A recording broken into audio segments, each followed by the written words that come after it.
मित्रांनो, घरोघरी मातीच्या चुली या मालिकेच्या नवीन लेटेस्ट एपिसोडमध्ये आपल्याला पुढं असं पाहायला मिळणार आहे. इकडे ती नानासाहेब जानकीला आणि सौमित्राला सर्वांना सांगत असतात, मी जेव्हा ह्या घरामधनं निघून गेलो त्यावेळेस मला तिकडे सारंग भेटला. त्यानेच मला रिक्षामध्ये त्याच्या रूमवरती घेऊन गेला आणि त्यानंतर त्याने मला तुमच्या प्लॅनबद्दल सर्व खरं काय ते सांगितलं आणि त्यानंतरच मी म्हणून हे लग्न लावून द्यायला तयार झालो. पण ऋषिकेश आणि जानकी, तुम्ही हे सगळं का करत आहात आणि असं केल्याने ती ऐश्वर्या काय सगळं खरं सांगणार आहे का? ती तिचा गुन्हा कबूल करणार आहे का? असं नानासाहेब त्या दोघांना म्हणत असतात. त्यावर तो ऋषिकेश नानासाहेबांना म्हणतो, खरं तर मी तुम्हाला सगळं खरं सांगणारच होतो नाना, मी तुम्हाला सांगायला देखील आलो होतो, पण काय करणार, तेवढ्यातच तिथे आजी आली आणि मला तुम्हाला सर्व खरं सांगता आलं नाही, असं तो ऋषिकेश त्या नानासाहेबांना म्हणतो. नाना, खरं तर ह्या जानकीची आई जिवंत आहे आणि ती त्या ऐश्वर्याच्या ताब्यात आहे. एवढंच काय तर तिला ऐश्वर्याने कुठेतरी डांबून देखील ठेवलेलं आहे आणि आता तिची आईला परत मिळवण्यासाठी, त्यांची तिथनं सुटका करण्यासाठीच आम्ही हे नाटक करत आहोत. त्यावर नानासाहेब म्हणतात, काय ऋषिकेश, तू हे काय सांगत आहेस? लता जिवंत आहे? त्यावर तो म्हणतो, हो नाना, आणि हे सर्व ऐश्वर्याने स्वतः कबूल देखील केलेलं आहे. त्यावर नानासाहेब म्हणतात, पण मला वाटत नाही हे लग्न झाल्यानंतर ती ऐश्वर्या खरं काय ते आपल्याला सांगेल. त्यावर ती जानकी म्हणते, नाही नाना, त्या ऐश्वर्याला खरं सांगावंच लागेल, असं ती नानांना म्हणत असते. माझ्या आईला वेटीस धरून ती ऋषिकेशसोबत लग्न करू पाहत आहे, कारण तिला ह्या घरामधनं जायचंच नाहीये, तिला प्रॉपर्टी हवी आहे, असं ती त्या नानांना सांगत असते. त्यावर सौमित्रा म्हणते, मला तर कळतच नाही, एवढा मोठा गुन्हा करताना देखील ती थोडीही चाचपरत नाही आणि वरतून खोटं देखील बोलत आहे. त्यानंतर ती म्हणते, पण जर जानकीची आई सापडली नाही आणि ऋषिकेशला खरंच जर त्या ऐश्वर्यासोबत लग्न करावं लागलं तर आपण काय करणार आहोत, असं ती त्या जानकीला म्हणत असते. और ते नानासाहेब म्हणतात, खरंच ती खूप मोठं पाप करत आहे. त्यावर ते सौमित्रा म्हणते, आणि हेच तर ना, आणि एवढंसं पाप करताना देखील हे पाप ती आनंदाने करत आहे, असं एवढं खोटं बोलताना तिचा जीव कसा धजावत नाही, मला हेच कळेनासं झालं आहे. त्यावर ती म्हणते, काय रे ऋषिकेश, आपण जानकीच्या आईचा पत्ता तिच्याकडनं वधवून घेऊ शकत नाही का? त्यावर नानासाहेब म्हणतात, अगं सौमित्रा, तू हे काय बोलत आहेस? ह्यांनी हे प्रयत्न केले नसतील का? ऐश्वर्या सर्व काही सत्य सांगेन असं मला तरी सध्या काही वाटत नाही. त्यावर ती जानकी म्हणते, नाही नाना, तुम्ही असं म्हणू नका, तिला सर्व खरं काय ते सांगावंच लागेल, कारण तिच्याकडे दुसरा कुठलाही पर्याय नाहीये, असं ती जानकी त्या दोघांना सांगत असते. त्यानंतर ती जानकी म्हणत असते, नाही नाना, मी तिचं आता असं नाक दाबणार आहे ना, तिला श्वास घेण्यासाठी तोंड उघडावंच लागेल, असं ती त्या नानासाहेबांना सांगत असते. और नानासाहेब त्यांना म्हणतात, तुम्ही नेमकं काय करणार आहात? त्यानंतर ते दोघे जण त्यांचा प्लॅन नानासाहेबांना सांगतात आणि ते नानासाहेब म्हणतात, हे तर चांगली कल्पना आहे, आता फक्त सर्व ठरल्याप्रमाणे झालं म्हणजे मिळवलं. त्यानंतर थोड्याच वेळामध्ये संगीताचा देखील कार्यक्रम सुरू झालेला असतो आणि इकडे आजी नानासाहेबांना म्हणत असतात, काय नानासाहेब, तुम्ही तर काल फिरायला फार लांब गेला होता, जवळच गार्डनमध्ये जायचं, इतक्या दूर जाण्याची गरज नाही. आणि इकडे अँकरिंग करण्यासाठी ती जानकी स्टेजवरती आलेली असते. ती म्हणत असते, खरं तर तुम्ही रणदिवे फॅमिलीच्या ह्या समारंभामध्ये संगीतामध्ये सामील झाला त्याच्याबद्दल तुमचे खूप खूप मनापासून आभार, आणि आता स्टेजवर लवकरच पुढचा परफॉर्मन्स सादर करणार आहे अवंतिका.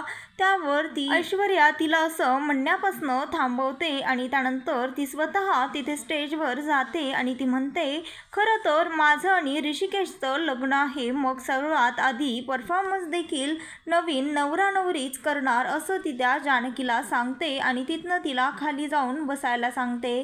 त्यावर ती म्हणते, या ऋषिकेश, त्यावर तो म्हणतो, पण असं कसं आपण डान्स करणार, कारण आपला कोणताही डान्स आणखी बसलेला नाहीये, आपण प्रिपेअर प्रिपरेशन केलेलं नाहीये, मग असं कसं मी नाचणार, मला डान्स येत नाही. त्यावर ती म्हणते, अहो तुम्ही एवढं विचार करू नका, मी आहे ना, मी शिकवते तुम्हाला, असं ती त्या ऋषिकेशला म्हणत असते. पण त्या नानासाहेबांना, सौमित्राला आणि कोणालाही घरातल्या इतर सदस्यांना आवडलेलं नसतं. त्यानंतर ती खाली जाऊन ऋषिकेशला हाताला धरून स्टेजवरती बळच ओढत आणते आणि त्यानंतर त्या दोघांचाही डान्स चालू होतो. त्यानंतर ती ऐश्वर्या तर डान्स करण्यामध्ये फारच एक्सायटेड असते, ती फार उत्साही असते आणि ऋषिकेशचा मात्र जरा देखील डान्स करण्यामध्ये लक्ष नसतं. त्याचं सर्व लक्ष जानकीकडेच असतं, कारण जानकी खाली सौमित्राच्या बाजूला जाऊन बसलेली असते आणि जानकी त्या दोघांकडे बघत देखील नसते, कारण ही गोष्ट तिला सहनच होत नसते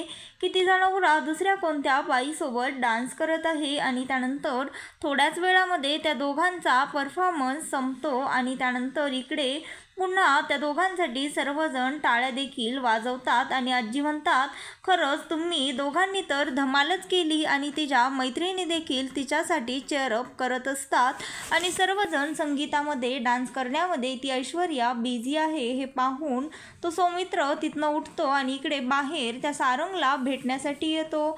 त्यानंतर सारंग देखील तिथे आलेला असतो आणि त्यानंतर तो सौमित्र त्याला मेकअप करण्याचा बॉक्स देतो आणि त्याला म्हणतो, धर आता तुझं तूच लुक करून घे, नीट व्यवस्थित, सगळीकडे रक्त सांडल्यासारखं तुला जखमा झाल्या आहेत, असं व्यवस्थित चेहऱ्यावरती खाणाखुणा करून ये, तुला जमेल ना. त्यावर सारंग म्हणतो, तू आता बघच मी कसं करतो, माझा चेहरा बघून ती ऐश्वर्या घाबरलीच पाहिजे. त्यावर तो म्हणतो, पण सौमित्र आज सगळं ओके आहे ना, सगळं ठरल्याप्रमाणे तर होत आहे ना. त्यावर तो म्हणतो, हो अगदी व्यवस्थित आहे, तू काळजी करू नको, फक्त आता पुढचं तुला सांभाळून घ्यायचं आहे, आता ह्याच्या पुढच्या सगळ्या गोष्टी तुझ्याच हातामध्ये आहेत सारंग, असं तो सौमित्र त्याला सांगतो.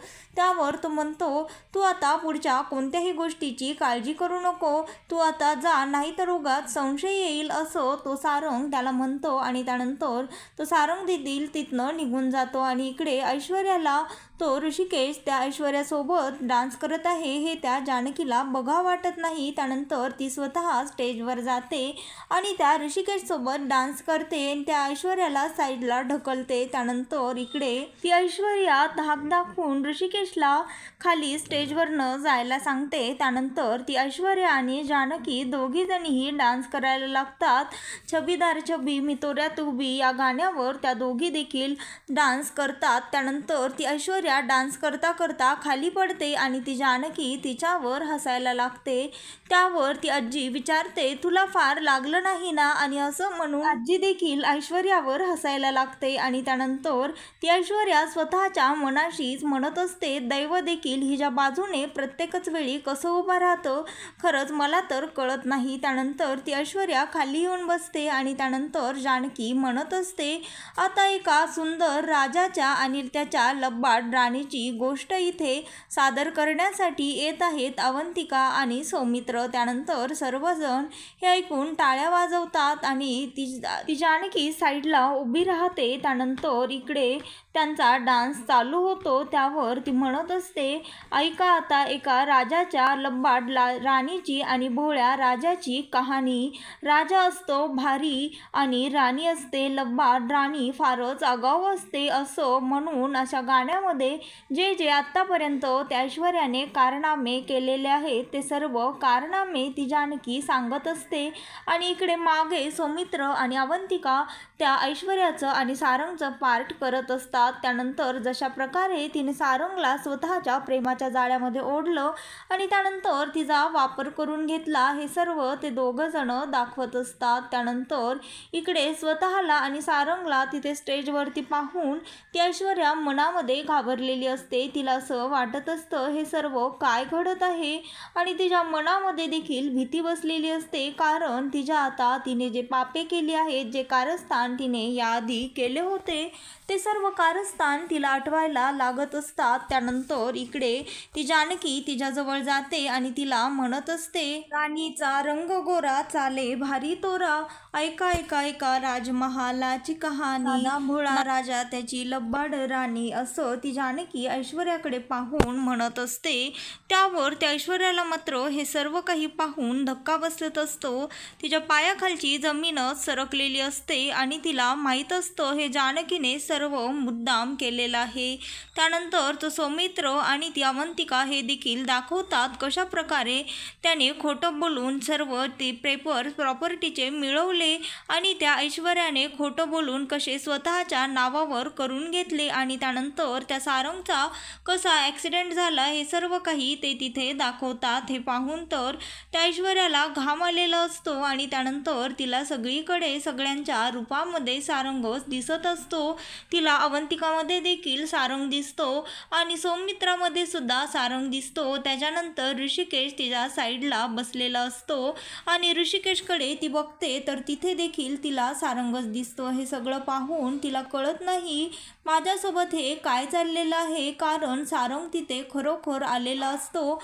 पण तिला असं वाटत असतं की आता हे सारंगचं भूतच सगळीकडे मला दिसतंय. ह्या विचाराने ती फारच घाबरून गेलेली असते.